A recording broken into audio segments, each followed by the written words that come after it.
Muito boa noite a você que está nos assistindo. Estamos dando início nesta terça-feira a mais um programa Mar Aberto. E hoje nós temos a honra de estar conosco o Nicolas Reis, ex-vereador, presidente do Podemos, advogado em Itajaí, advogado de sucesso em Itajaí, de um belo escritório que nós conhecemos.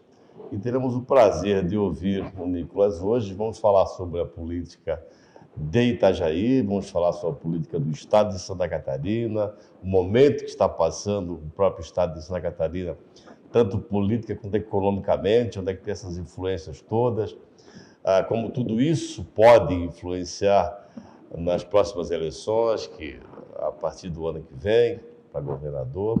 E também vamos aproveitar para falar do momento político brasileiro. Esse contexto todo, nós não podemos deixar de falar do Brasil que está acontecendo em níveis na questão política e tudo mais. Mas, inicialmente, vamos ouvir o nosso convidado, o Nicolas Reis, falar um pouquinho rapidamente da sua biografia. Quem é o Nicolas Reis? Olha, Clésio, primeiro, muito boa noite a você e a todos que nos acompanham na TV Oceano. É um prazer muito grande poder estar aqui e conversar com todos vocês. O Nicolas, eu acho que se eu posso ostentar alguma coisa na minha biografia é ser pai do Manuel. Tem sido certamente a experiência. Ele é um belo garoto lá. Obrigado. Teu sogro é meu vizinho ali, de apartamento. Tem sido uma experiência muito rica e muito diferente na minha vida. Bom, sou advogado e político, né? Me formei em Direito pela Universidade do Vale do Itajaí, tenho mestrado em Gestão de Políticas Públicas, estou ficando com cabelos brancos por conta do meu doutorado, que eu estou, nesse momento, cursando, tanto pela Univale quanto pela Universidade de Perugia, na Itália, e tive 3 mandatos como vereador em Itajaí, uma oportunidade, ainda que pequena, como deputado estadual na Assembleia Legislativa no ano 2015, quando eu, na qualidade de suplente, assumi por um período a titularidade do cargo, que na época e até hoje me deixou e me deixa muito orgulhoso. Tive a passagem também pela Presidência da República, na coordenação dos fóruns de gestores federais. É muito legal dizer que eu trabalhei no Palácio do Planalto, foi certamente uma experiência muito bacana na minha vida também. E hoje, sem mandato, estou, como você disse, no escritório do Dr. Natan, e trabalhando, ganhando a vida, mas sem deixar de lado a nossa paixão, que é a paixão pela política, e hoje, então, presidente do Podemos do município vizinho de Itajaí. Quando é que o Nicolas despertou para a política? Quando é que você é jovem, bem jovem ainda, mas teve um momento que isso também, ou de alguma forma foi influenciado por alguém, ou você de repente despertou, eu quero entrar para a política. E esse querer entrar para a política foi com que intenção? Na cidade, naturalmente, de Itajaí, mas como vereador, depois você foi candidato também a prefeito, né? Onde é que isso despertou em você uma vontade política de fazer algo pela comunidade, algo pela própria cidade e tudo mais? Clésio, desde sempre, porque eu não consigo nem achar quando que foi isso, porque na primeira oportunidade, eu acho que lá pela 5ª série, né, eu devia ter 10 para 11 anos, na primeira eleição que foi oportunizada, a liderança de sala, tinha o líder de sala, não sei se tem ainda nos colégios, acho que tem, né? Eu me candidatei a líder de sala, na 5ª série. Então eu fui reeleito na 6ª, reeleito na 7ª, reeleito na 8ª, no primeiro, no segundo. Eu podia ser reeleito. Todos os anos do colégio eu fui eleito líder de sala. Fui presidente estudante salesiano em Itajaí, fui eleito presidente do Grêmio para a gestão de 1997 para 98 e para de 98 para 99. Quando eu entrei na universidade, em 2000, como eu já era conhecido do meio político, do movimento estudantil, tinha uma vaga de tesoureiro aberta no DCE, porque o tesoureiro da época tinha saído da universidade, eu acho. Me convidaram, eu entrei e logo tinha eleição Eu me desentendi com a presidente por uma questão de prestação de conta. Lá tinha um balcão que eu achei que estava superfaturado, eu não quis assinar a prestação de conta. Ela brigou comigo, dizendo que eu estava acusando ela de ser desonesta e tal, não sei o quê. Disputei a eleição contra ela. Isso no Salesiano? Não, lá no Univale. Ah, no Univale já. Perdi, mas me candidatei logo na sequência ao diretório acadêmico do curso de Direito. Fui presidente do diretório acadêmico do curso de Direito. Diretório acadêmico, um dos mais tradicionais do Estado, né? Leva o nome do desembargador Henrique da Silva Fontes. Eu passei por lá também. E, na sequência, disputei de novo a presidência do DCE. Fui eleito presidente do DCE. Fiz a gestão 2002, 2003. Uma gestão muito bacana. Eu me lembro tivemos várias conquistas, mas uma em particular foi uma brinquedoteca, que nada mais era do que uma creche para as mães acadêmicas. Mães e pais, mas na grande maioria mães, né? E na época com o reitor Provese, no primeiro ano dele também, né? Eu me lembro que eu fui a ele e disse: professor, as meninas da pedagogia, da enfermagem, esses cursos majoritariamente femininos, eu disse a ele, as mães vão com as crianças para a sala de aula, isso não pode, né? Não custa nada para a Univale criar um ambiente e tal. E ele na hora comprou a ideia, ele assim, relata isso, porque eu tinha cadeira no CAS, né? no Conselho de Administração, como presidente do DCE, apresenta o projeto, relata no CAS que eu vou defender. E não deu outra, nós aprovamos, funcionou durante um bom tempo, e logo na sequência eu praticamente fui alçado à candidatura de vereador, ainda na universidade, porque nós tínhamos terminado o mandato e tal, e aquele grupo queria que eu fosse candidato a vereador. Em que ano foi isso?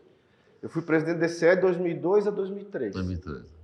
E aí em 2004 teve eleição municipal, e esse grupo tem que ser candidato, e eu não queria, de verdade, porque eu queria concluir o curso, né? E não achava que me envolver numa campanha seria talvez desperdiçar a oportunidade de me formar logo e tal. Mas, no fim, eu fui voto vencido, acabei aceitando o desafio dos amigos, e nós, eu digo nós porque foi uma campanha realmente muito coletiva, acabamos alcançando a cadeira por 2 votos, foi uma eleição hiper apertada, e deu tudo certo, deu de concluir a faculdade direitinho. Cumpriu o mandato de vereador. E me posicionou como parlamentar, o que me deu muito orgulho na época. E foi ali que você já foi também candidato a prefeito, logo depois dessa eleição, desse mandato? Não, aí eu cumpri um mandato inteiro como vereador, não participei da eleição do meio, né? Você não foi para a reeleição? Fui para a reeleição. Eu digo do meio a de 2006, que era para deputado. Aquela eu não participei. Okay. E em 2008 fui à reeleição, sim. Reeleito com...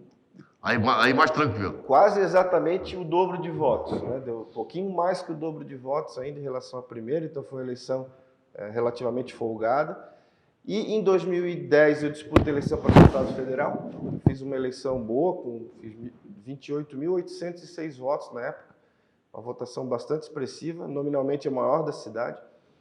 E em 2012, então, na sequência, à época, o atual prefeito, Volney Morastone, que nós éramos do mesmo partido, estava dizendo que não queria ser candidato, mas ninguém acreditava, todo mundo achava que ele ia ser candidato, porque ele tinha um mandato de deputado estadual, e de fato ele chegou na véspera da convenção e disse que não seria, e acabou surgindo meu nome quase que naturalmente, porque eu era o único mandatário do partido na época e tal.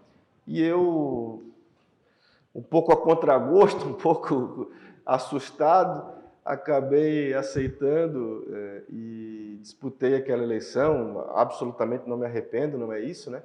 Mas era uma eleição muito difícil. Era contra quem? Contra o Jandir. Contra o Jandir. Numa reeleição, né? Porque ele estava cumprindo o 3º mandato, indo para o processo de reeleição. E ainda com a oposição dividida, porque o PSDB tinha candidatura do Deodato Casas também, que era um amigo meu, eu gosto dele, gostava naquele tempo. Mas, de qualquer forma, fiz uma boa votação, uma boa eleição e não tenho nenhum tipo de arrependimento. Em 2014, fui candidato a deputado estadual. Essa eu costumo dizer que eu não perdi, eu empatei, porque embora eu não tenha conseguido a titularidade do cargo, mas me posicionou como suplente, que me permitiu assumir por um período e, né, repito, foi um momento muito bacana para a minha vida.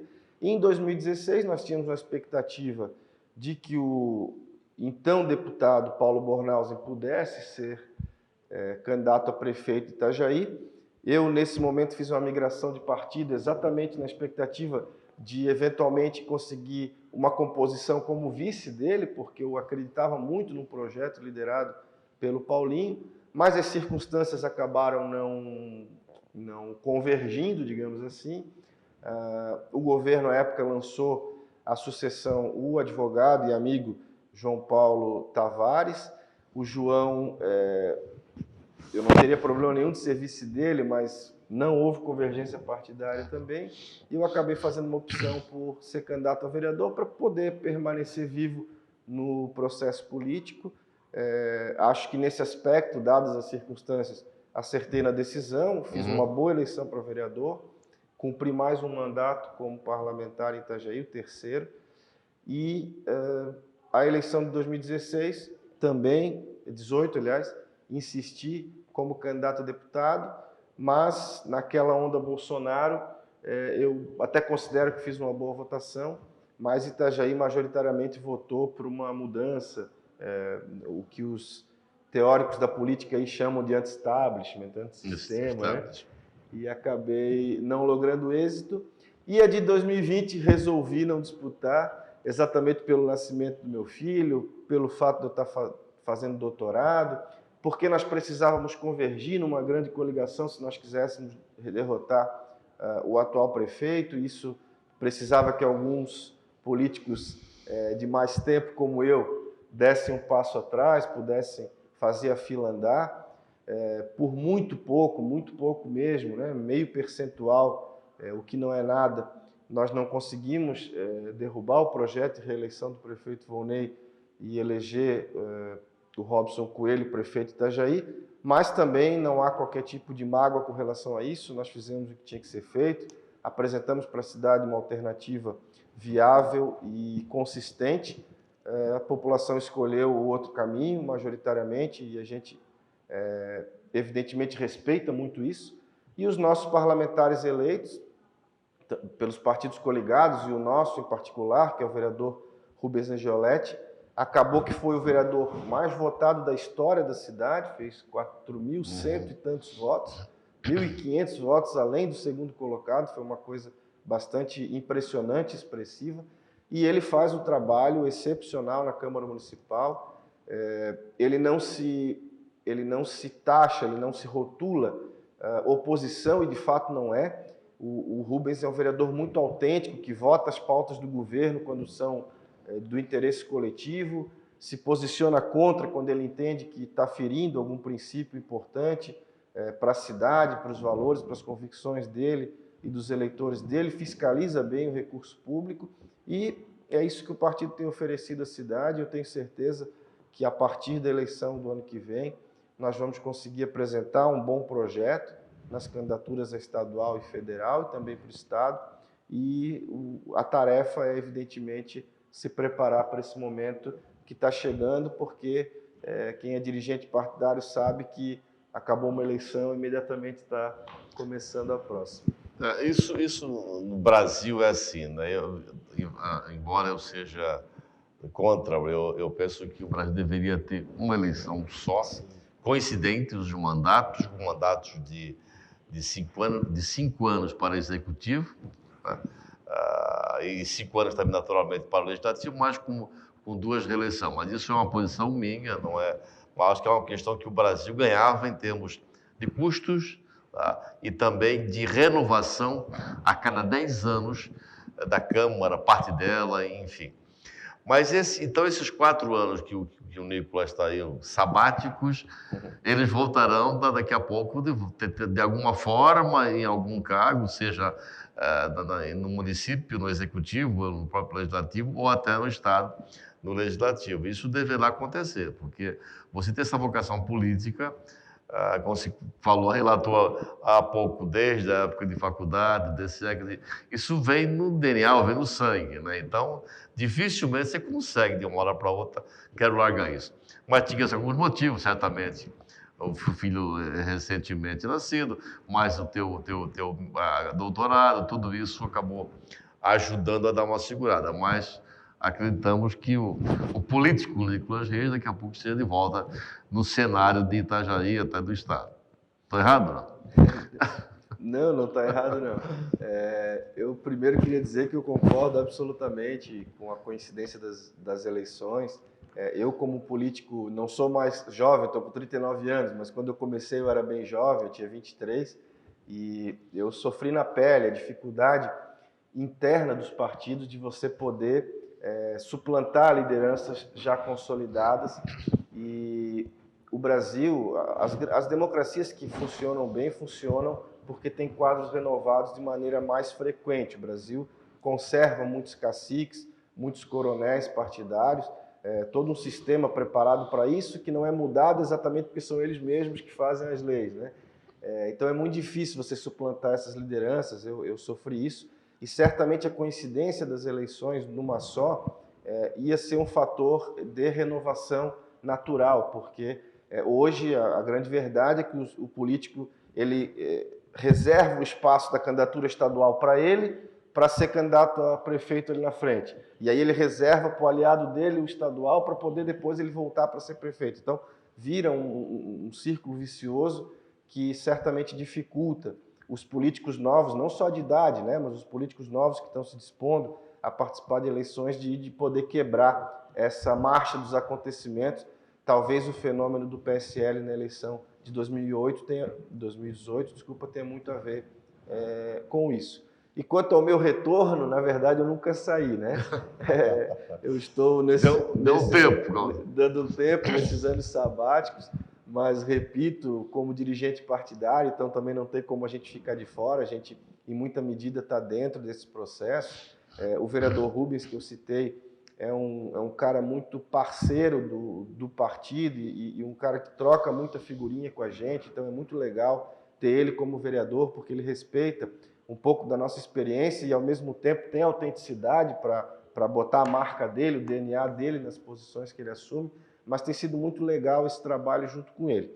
A nossa liderança estadual, do ex-deputado Paulo Bornhausen, da mesma forma, um cara que nos ouve bastante, se aconselha e tem projetos para o partido. Então, quando o partido tem projeto de eleição, fica mais legal de trabalhar, porque sempre tem alguma agenda, a gente está sempre conversando com alguém, construindo algum projeto, e isso é muito bacana. E a eleição do ano que vem, eu nem me tiro fora dela, né? Eu imagino que eu não precise disputar a eleição, digamos assim, porque me parece que a candidatura do Rubens Angioletti a deputado federal ou estadual, o que ele quiser, é uma candidatura supernatural. Nós estamos em conversas também com outras lideranças na cidade que também têm esse perfil de poder disputar a eleição, e eu não vou ser o desagregador, né? Aquele que eventualmente vai causar algum tipo de briga por aquele espaço. Então, se nós tivermos duas candidaturas bem postas para deputado, eu fico fora da eleição de maneira muito tranquila e ajudo a construir as campanhas. Se eventualmente for importante para o partido que o meu nome esteja à disposição, eu vou estar. Aquela vontade, aquela ansiedade que eu tinha nos meus anos de juventude, não que eu perdi, né, mas eu aprendi a deixar um pouco de lado, porque, na verdade, a gente tem que despersonalizar um pouco a política também, levar ela mais para o campo das ideias, e me parece que tanto Itajaí como, de alguma maneira, a nossa região, embora Balneário Camboriú seja uma exceção por ter um prefeito super jovem e conectado com esse novo momento da política, mas a nossa região, de maneira geral, na minha opinião, precisa passar por um processo de renovação, e é por essa renovação que eu vou lutar, independente do meu nome estar capitaneando um projeto ou não.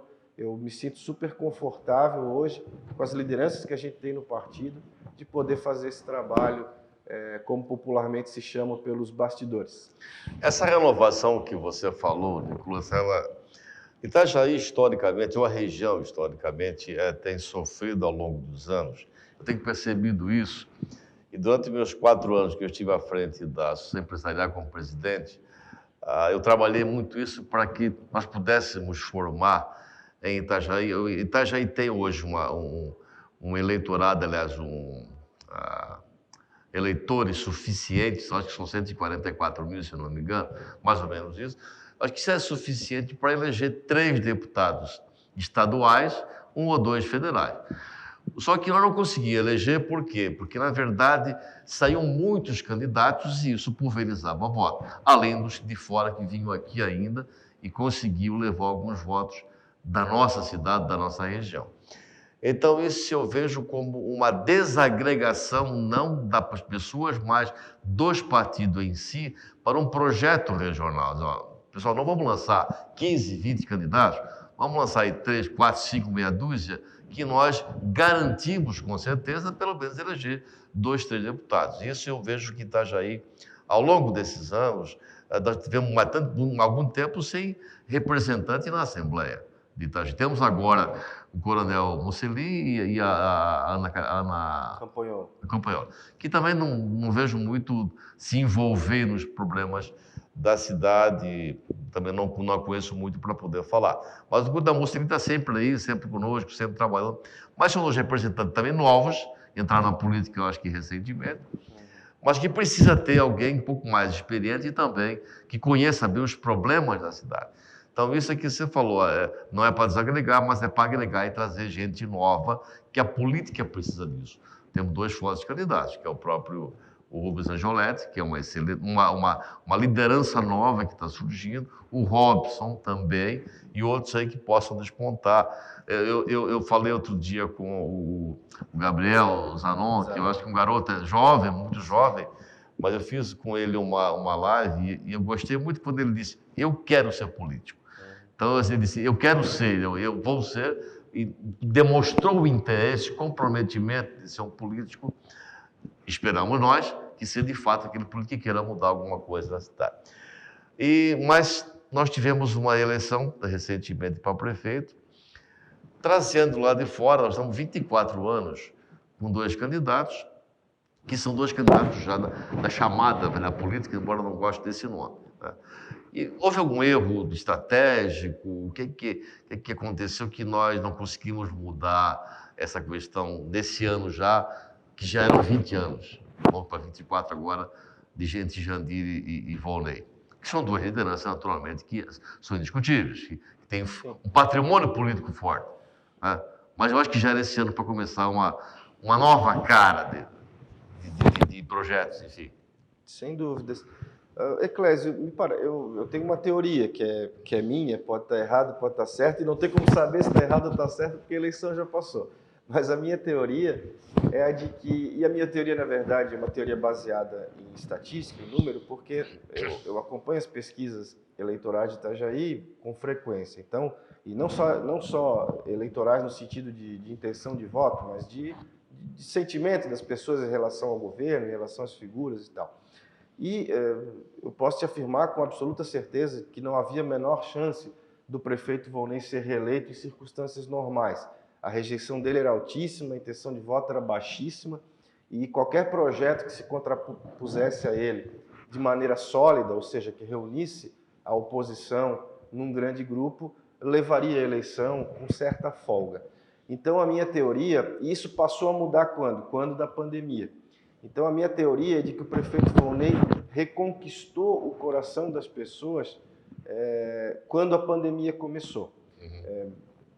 Alguém pode julgar que ele está certo, o outro pode julgar que ele está errado, nas ações que ele construiu ao longo do ano de 2020, principalmente, mas a verdade é que as pessoas enxergaram nele um cara que estava tentando. Não, ele está tentando, ele está se esforçando, ele fez o que pôde e tal, e me parece que as pessoas deram, parte delas, né, porque ele não teve sequer 50% dos votos totais da cidade, aliás, muito menos do que isso, mas falando em votos válidos, pouco mais, pouquíssimo mais do que 50%. Mas ele conquistou esses 50%, me parece, se reconciliando com uma parte da sociedade que via nele uma pessoa ruim e tal, e a partir da pandemia passou a olhá-lo com outros olhos. Então, me parece que fundamentalmente foi isso que deu a eleição para ele.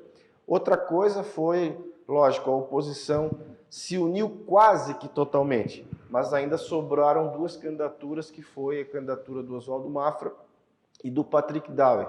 2 candidaturas que nós tentamos demover na conversa exaustivamente, porque nós dizíamos para eles exatamente que era o momento de abrir mão das vontades pessoais. Veja, Eu abri mão de ser candidato a prefeito, o Rubens Angioletti abriu mão de ser candidato a prefeito, a Ana Carolina abriu mão de ser candidata a prefeito, e eu estou citando 3 nomes que, com certeza, pelo histórico, não é para denegrir, para diminuir ninguém, mas pelo histórico, teriam potencialmente melhores chances, inclusive, do que esses 2 candidatos que eu citei.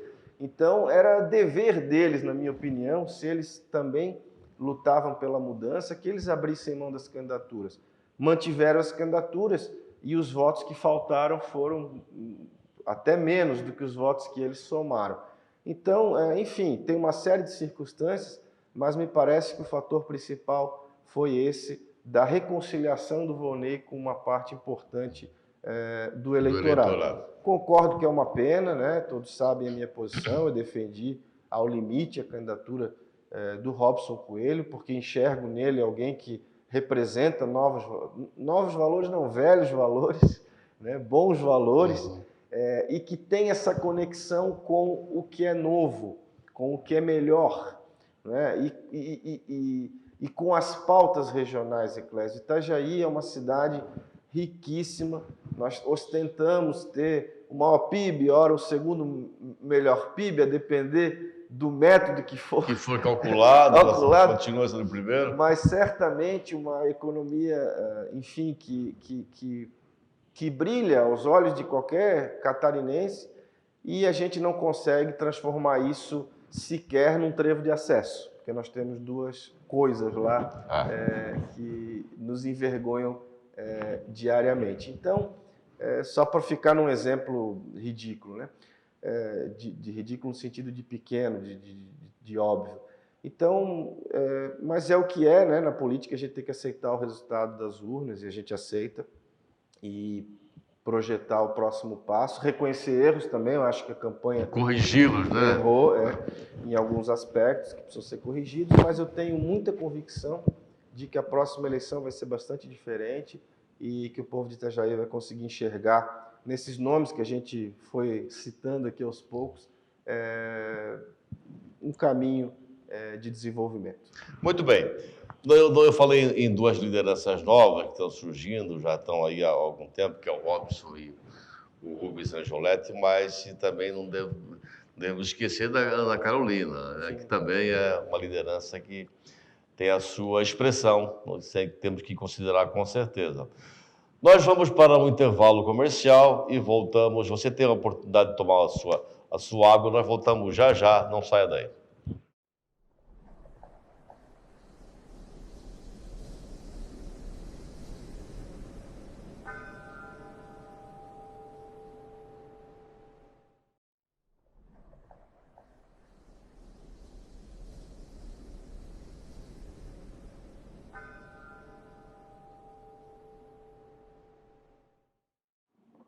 Muito bem, estamos de volta depois de um breve intervalo, continuando aqui a conversar com o Nicolas Reis, presidente do Podemos de Itajaí. Ainda falando um pouquinho sobre Itajaí e o Podemos, como é que está o Podemos estruturado hoje? Ainda está se estruturando o partido em Itajaí, no Estado? Como é que está o Podemos? Como é que está sentindo assim, a aceitação do partido aqui na região? Olha, Clésio, eu recebi uma missão... Não dá, o que foi um amigo que me deu, né? Mas olha, que foi estruturar um partido em 6 meses para disputar uma eleição municipal. E não Você fez milagre, tá? Em 6 meses para tudo isso. Não sozinho, né? E essa foi a minha sorte. A parte boa é que a gente conseguiu estruturar um bom grupo, né? De muita credibilidade na cidade, e isso facilitou bastante. Especialmente para que, quando a gente saísse para conversar, as pessoas vissem, tá, fulano, ciclano, beltrano, não, beleza, é um lugar legal de estar. Mas foi muito difícil construir a chapa proporcional, por exemplo. Nós tivemos, não diria que a sorte, a competência, talvez, de trazer o Rubens. Eu estou citando o Rubens aqui várias vezes, porque, de fato, é uma liderança importantíssima e nos garantiu esses 4.100 e tantos votos na chapa, né? Porque o restante da chapa, o que é natural, né, não teve um desempenho à altura, exatamente porque eram pessoas novas, estreantes da política. Tivemos o Gabriel Zanon, que tu citou há pouco, com 1.100 e tantos votos, a votação expressiva, muitíssimo expressiva para um garoto de 18 anos, 19 anos. Podia ter se elegido, inclusive, em outra legenda, né? Exatamente. O cálculo que acabou tirando ele. Enfim, fizemos uma grande eleição.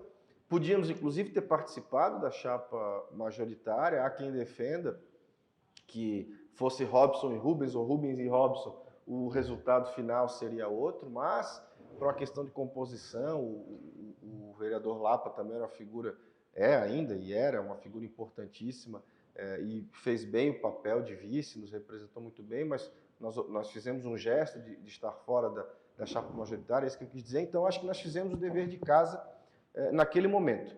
E agora, esse ano que não tem eleição, é um ano mais fácil para a gente, então, com mais calma, fazer as conversas um pouco mais devagar, mas com mais qualidade.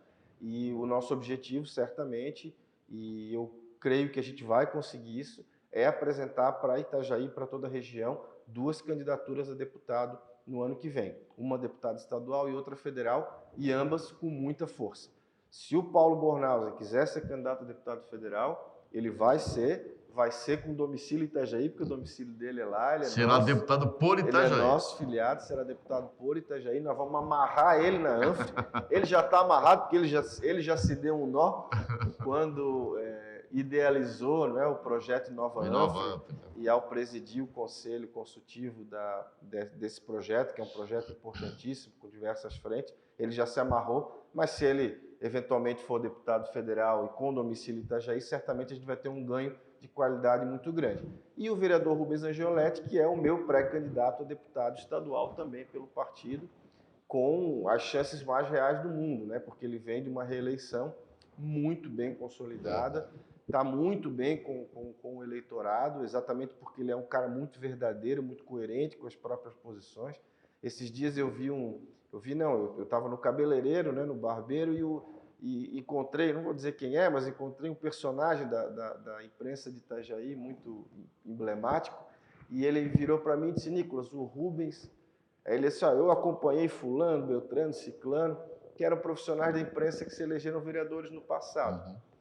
Nenhum deles é como o Rubens, porque o Rubens não mudou, ele continua sendo o que é.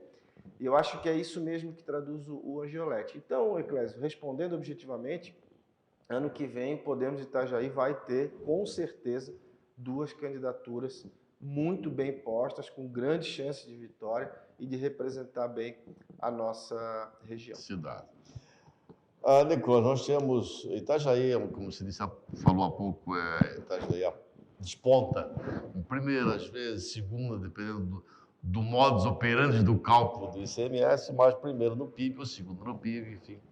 É uma cidade pujante, temos aí uma economia calcada, parte dela, um pouco mais de 50%, aí 60% dela no porto, talvez um pouquinho mais, um pouquinho menos, juntando agora o complexo portuário. Mas esse complexo portuário, nós temos agora uma outra missão também dele, que é a manutenção. Para 2023, que é 31 de dezembro de 2022, encerra-se o contrato da IPM, do arrendamento de quarto do porto público, como também a delegação da União ao município, a gestão, a administração, a autoridade portuária. Está se desenhando aí um modelo de desestatização. Sou favorável, concordo perfeitamente. O Estado tem que sair disso tudo, deixar que a iniciativa privada toque, porque ela é muito mais competente do que o próprio poder público para fazer gestão de empresa, e o porto não é diferente disso. Mas só que esse modelo está sendo também, por outro lado, discutido pela própria infraestrutura, o Ministério da Infraestrutura, o modelo de Itajaí de gestão municipal, da autoridade municipal. Então nós estamos meio que isso colocando em risco essa questão, e nós não devemos fazer isso. Na minha opinião, é um modelo que deu certo, inclusive hoje eu tenho uma coluna lá no SC em Pauta, Santa Catarina em Pauta, e a minha coluna de hoje é exatamente isso, é sobre o modelo que está funcionando permanecer. Talvez aperfeiçoar, buscar uma forma um pouco mais avançada, mas manter essa gestão do porto como gestão municipal, como uma autoridade municipal, mais enxuta, naturalmente, né? Não que seja isso uma fórmula de que o candidato a prefeito possa ter gente lá trabalhando politicamente, isso também não é ruim e não deve. Mas, enfim, qual a sua opinião sobre isso, sobre esse modelo de desestatização, sim, mas o modelo de autoridade portuária permanecer, a gestão portuária permanecer no município? Eclésio, eu era garoto, devia ter 13, 14 anos, mas o meu pai era secretário municipal em Itajaí, do ex-prefeito Arnaldo Schmidt Júnior, quando começou essa conversa. Que ele foi um dos maiores incentivadores, ele teve a coragem de ir buscar. Exatamente. Então eu acompanhei isso desde o seu nascedor, né? Eu repito, ainda garoto, e depois com o prefeito Jandir dando continuidade a isso. E mais do que isso, tendo a coragem de logo na sequência arrendar primeiro para outra empresa e depois com o contrato sendo transferido para a maior operadora do mundo, que é a EPM, o que deu a Itajaí um ganho de qualidade absoluto, né?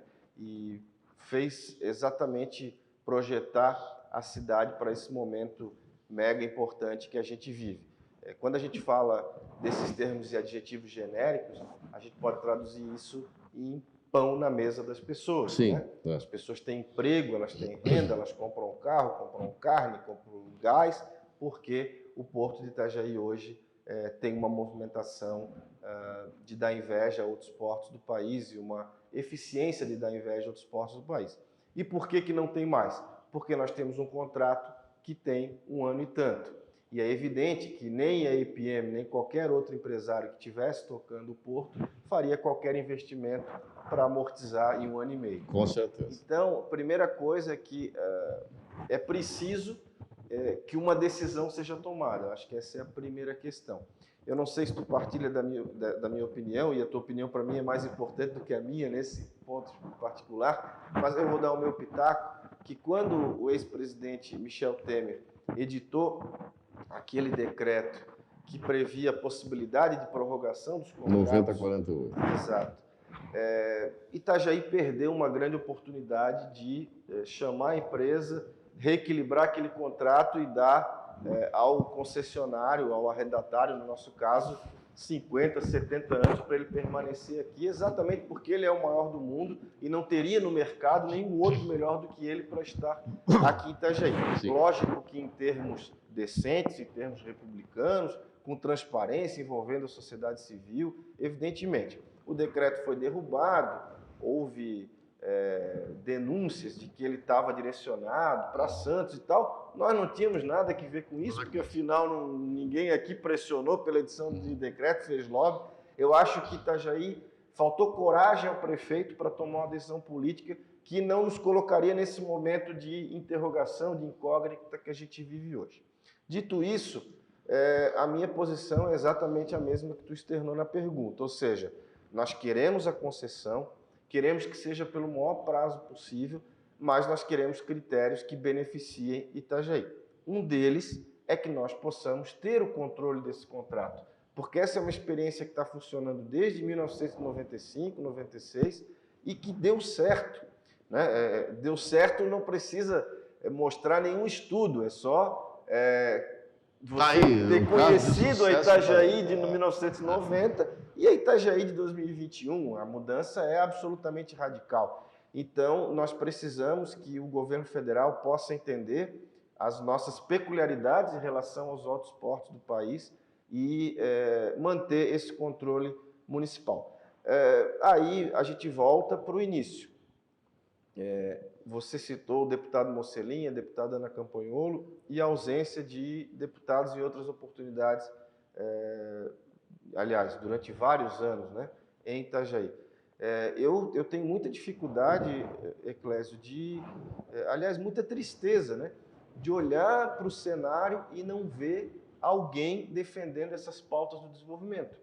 O aeroporto Navegantes acabou de perder uma grande oportunidade porque Curitiba fez mais lobby do que a gente, porque tinha gente brigando pelo Paraná e não tinha gente brigando por Santa Catarina. Com certeza. O governo do estado que entrou tarde pra caramba e perdeu, né? Tentou impugnar o edital na última hora, quando entendeu o que estava acontecendo, mas já era tarde. E a gente não pode deixar isso acontecer com o Porto. Então eu faço um apelo a esses deputados que a gente citou, a outros, né? Encampem essa briga de Itajaí, porque se a gente não tiver essa força que nós tivemos, Eclésio, você teve como presidente da Associação Empresarial, na época da garantia dos recursos, da compensação da Resolução 13, que garantiu a obra mais emblemática da história recente da cidade, que foi a Bacia de Evolução, uma obra que quem passa lá nem vê, né, mas que está ali embaixo. Só vê quando o navio está girando lá na frente. Vê a importância daquilo. Exatamente. Então, ou seja, se nós não tivermos esse tipo de mobilização, e aí também uma crítica cordial, não é uma crítica destrutiva, é uma crítica cordial, também a associação empresarial, também as demais entidades de classe de Itajaí, que parece que estão vendo navio, porque, né, enfim, estão deixando de se posicionar nesses momentos que são importantes, que são estratégicos e que uma decisão equivocada pode botar tudo que se construiu a perder. Então é preciso muita atenção da classe política, da classe empresarial, dos setores da sociedade civil, não só de Itajaí, tá bom, Balneário Camboriú? Também assim como nós dependemos muito de vocês, vocês também dependem muito da gente, nós estamos ligados, afinal, somos uma cidade só, o Morro Cortado não nos separa, ele nos une, né? Assim como o Rio Itajaí não nos separa de Navegantes, ele nos une. O complexo portuário. Então, eu me preocupo muito, Eclésio, eu sei que tu se preocupa também, e dado o nosso tamanho, né, nós somos pequenininhos nessa discussão, a gente tem que apelar às lideranças para que elas gritem por nós nos espaços de poder em Brasília. Sem dúvida, Nicolas, porque isso é um momento importante e eu penso que esse achismo é verdade. Estamos atrasados.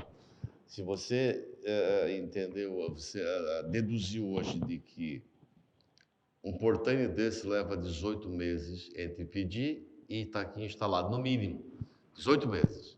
E nós estamos há 18 meses exatamente de terminar o contrato da IPM. E vamos por analogia, a IPM vai ser um dos players, certamente, a participar do certame licitatório, mas não se garante absolutamente nada que seja o vencedor. Não sendo vencedor, 31 de dezembro de 2022, bota aqueles dois portantes que estão lá em cima de um navio de projeto e leva embora. E o outro que entrar, porque você vai concorrer a partir de 2022, hoje você não vai ter a menor condição de investir, e aí vai pedir equipamentos para vir em 2023. Como é que fica isso?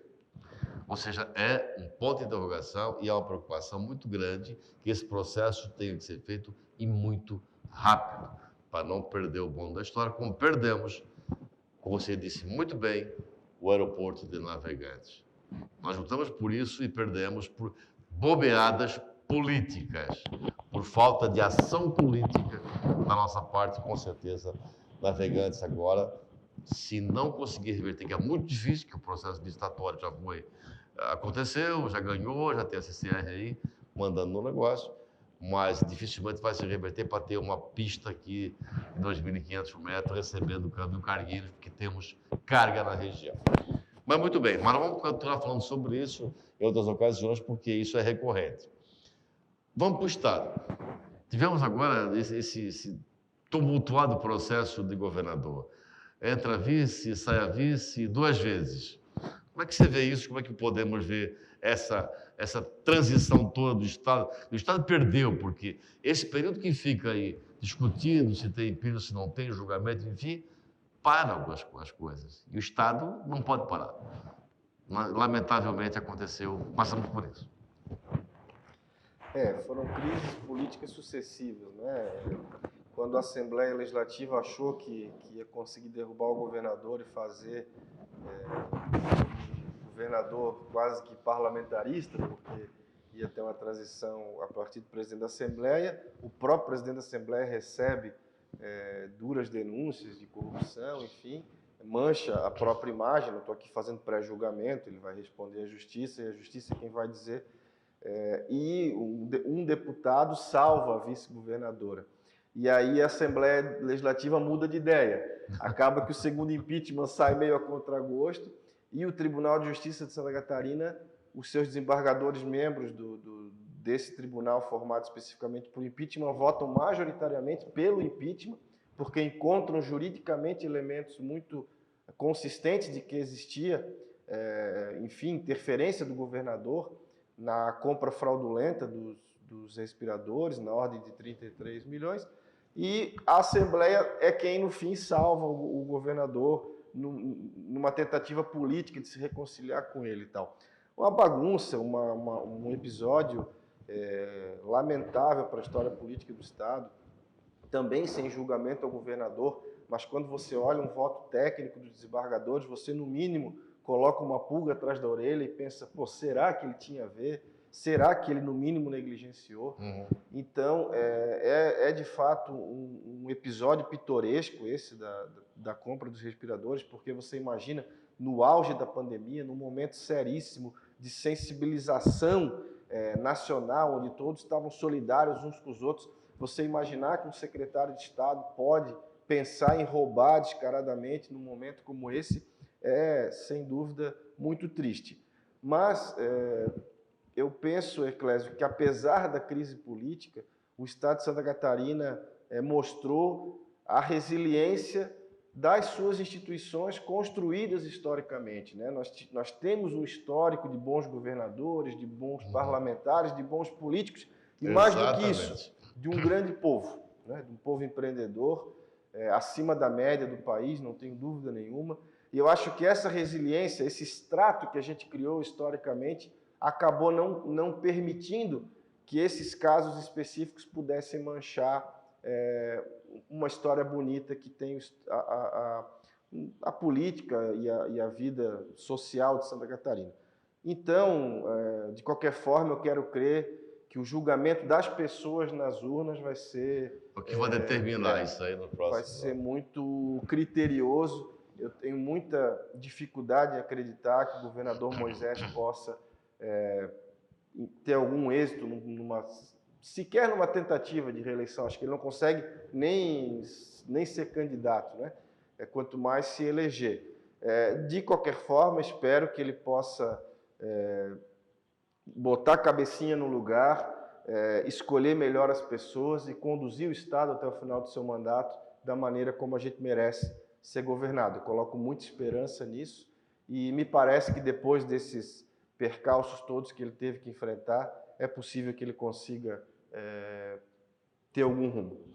Ele deu uma melhorada, né, depois desse revés que ele levou, naturalmente, mas, de fato, lá no começo do seu mandato também foi muito difícil, ele acabou não recebendo ninguém. Eu sei porque eu tive algumas tentativas de fazer reuniões com ele, seguindo a Secretaria da Fazenda, em função da exportação, benefício fiscal, que também estava aquela insegurança jurídica, e tivemos grandes dificuldades para falar com o governo do Estado, lá assim, no primeiro ano que ele foi reeleito. Então, o Estado passou por esses percalços todos, como você falou. Isso é ruim para nós, mas, apesar disso, o Estado está indo, nós estamos aí, o agronegócio nosso está indo de vento em popa, as exportações, importações e a agricultura, enfim. Agora, Diniz Cerqueira deverá ter esse ano ainda o seu Porto Seco sendo licitado, mais uma fronteira que vai se abrir para o nosso Estado. E é isso que nós precisamos, apesar de políticas serem, às vezes, mal conduzidas. Mas é oportunidade também. Ano que vem tem eleição e nós não podemos errar. Nós temos que pensar em colocar lá alguém, de fato, que abrace Santa Catarina e coloque no lugar, de fato, que ela é. Muito bem, nós estamos chegando ao final do nosso programa. A conversa aqui foi muito boa, foi excelente, passa rápido, porque quando você começa a falar de política, as coisas vão se envolvendo, os assuntos são empolgantes e eles vão se envolvendo. Mas, para as suas considerações finais, Nicolas, agora você tem um minuto para conseguir resumir tudo isso. Só isso? Só isso. Bom, em relação à questão fiscal, uma narrativa completamente equivocada no início do governo, quase colocou tudo a perder também, né, Clésio? Assustador, né? Por isso que a gente tem que cuidar que não existe nova e velha política, existe boa e ruim. Às vezes você querer tirar tudo para botar tudo novo, você perde a continuidade desses processos e acaba prejudicando a Exato. própria vida, né? Então, a gente tem que tomar muito cuidado para as próximas eleições. Mas dizer, então, para finalizar, que foi um prazer muito grande estar aqui contigo, com essa audiência, né, da TV Oceano. Enfim, sempre que convidado, quero estar aqui com o maior prazer. Foi muito bacana o papo e não tinha como ser diferente. Meu muito obrigado e boa noite a todos. Muito obrigado também por você ter aceito o nosso convite. Não encerra-se por aqui, absolutamente. Teremos novas oportunidades para falar sobre isso. O ano começa político daqui a pouco. Mas nós queremos agradecer a sua audiência nesta terça-feira e convidá-lo para a próxima terça-feira, que estaremos aqui com um novo convidado, falando sobre aquilo que empolga o nosso Estado, que é de interesse nosso, seja da economia, seja da política, seja da saúde, segurança, enfim. Mas alguém que estará falando conosco na próxima terça-feira também. Muito obrigado pela sua audiência. Uma boa noite e uma boa semana.